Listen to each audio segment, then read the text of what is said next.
I'm good. How are you doing? Thank you. Thank you so much. Cheers. Nice to meet you. Nice to meet you, sir.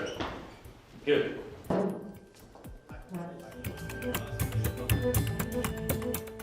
Amerika Serikat menyusun usulan perdamaian berisi 28 poin untuk meredakan konflik Rusia-Ukraina.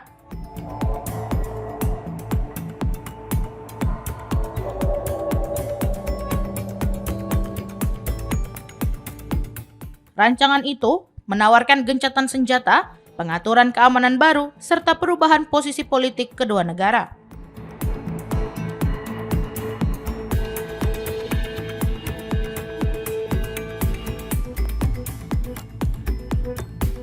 Dokumen ini disiapkan tanpa publikasi dan menjadi konsep paling komprehensif yang diajukan Amerika Serikat sejauh ini.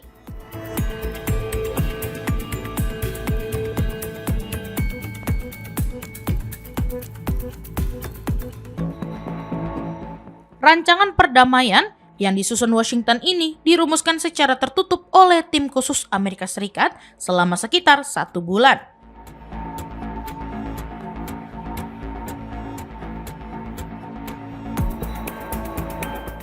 Prosesnya melibatkan beberapa tokoh, termasuk utusan pemerintahan Trump, Steve Witkoff, serta Menteri Luar Negeri Marco Rubio.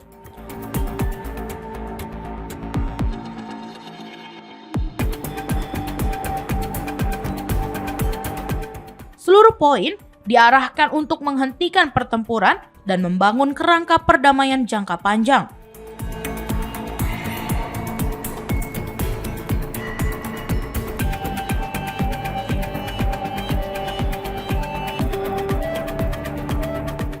Dalam draft tersebut, Ukraina diminta menerima sejumlah pengaturan terkait wilayah dan keamanan.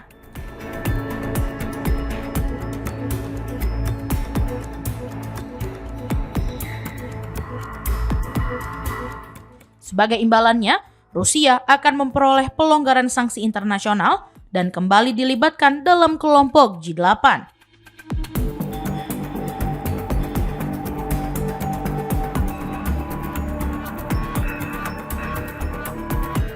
Amerika Serikat menyiapkan skema ini sebagai paket perdagangan politik untuk mendorong kedua pihak mencapai kompromi.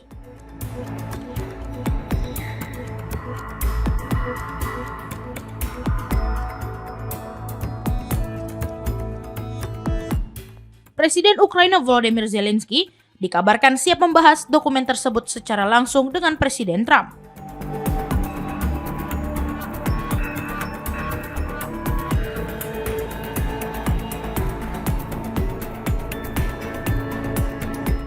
Ia menekankan perlunya perlakuan yang seimbang serta jaminan agar kedaulatan negaranya tetap terjaga.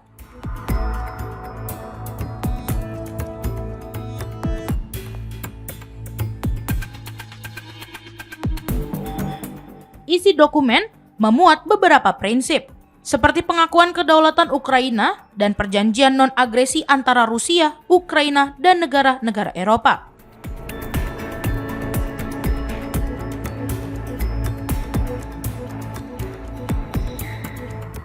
Ada pula ketentuan pembatasan jumlah personel militer Ukraina hingga sekitar 600.000 orang.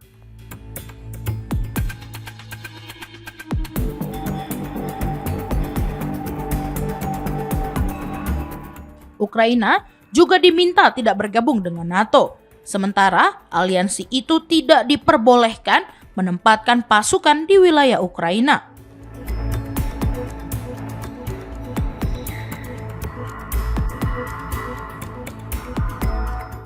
Amerika Serikat berperan sebagai mediator untuk membangun kembali dialog keamanan antara Rusia dan NATO guna menurunkan ketegangan di kawasan.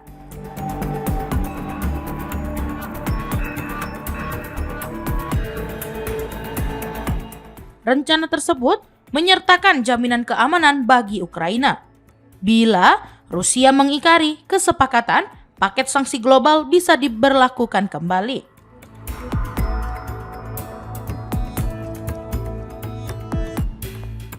Meski tidak menuju NATO, Ukraina tetap memiliki akses menuju keanggotaan Uni Eropa serta memperoleh jalur perdagangan khusus dengan pasar Eropa.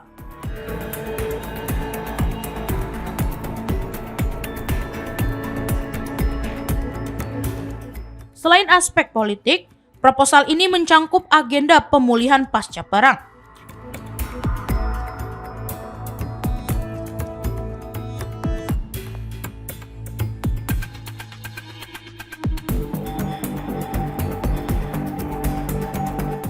Di dalamnya terdapat rencana pembentukan dana pembangunan Ukraina yang digunakan untuk membangun kembali wilayah terdampak, termasuk infrastruktur energi dan fasilitas umum.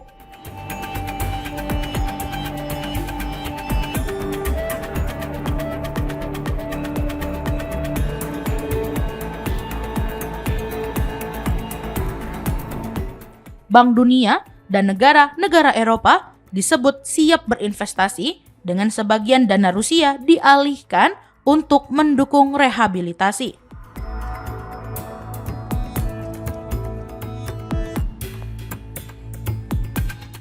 Rusia juga menerima sejumlah keuntungan politik dan ekonomi bila menjalankan kesepakatan.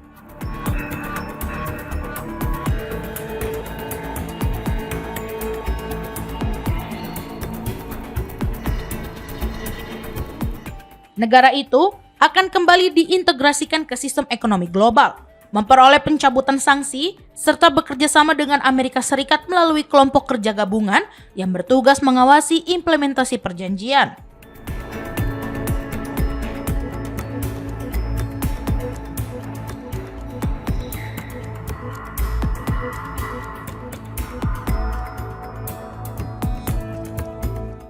Selain itu, Moskow akan menetapkan kebijakan non-agresi dalam bentuk hukum nasional.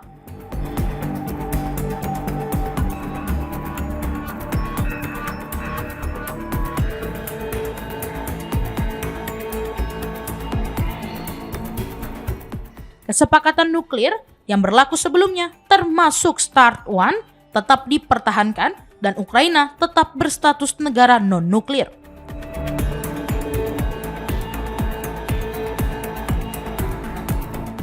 Beberapa wilayah juga diatur secara khusus.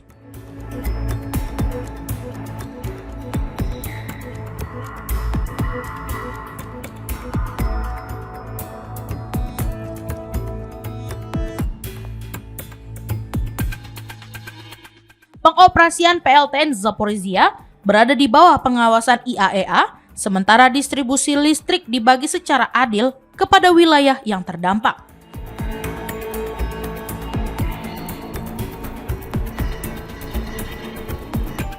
Crimea, Luhansk, dan Donetsk ditempatkan sebagai wilayah yang berada di bawah kontrol Rusia secara de facto.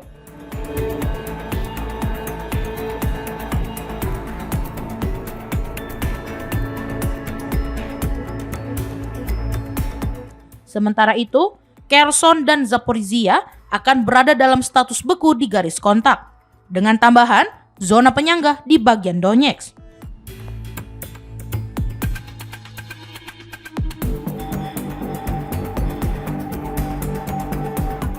Akses transportasi komersial di Sungai Dnipro dan Laut Hitam dijamin tetap terbuka.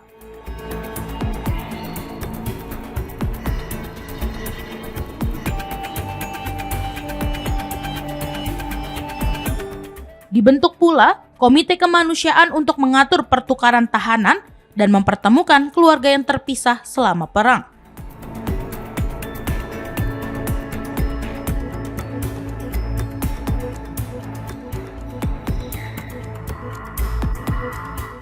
Ukraina akan menyelenggarakan pemilu dalam waktu 100 hari setelah kesepakatan berjalan. Sementara seluruh pihak yang terlibat memperoleh amnesti.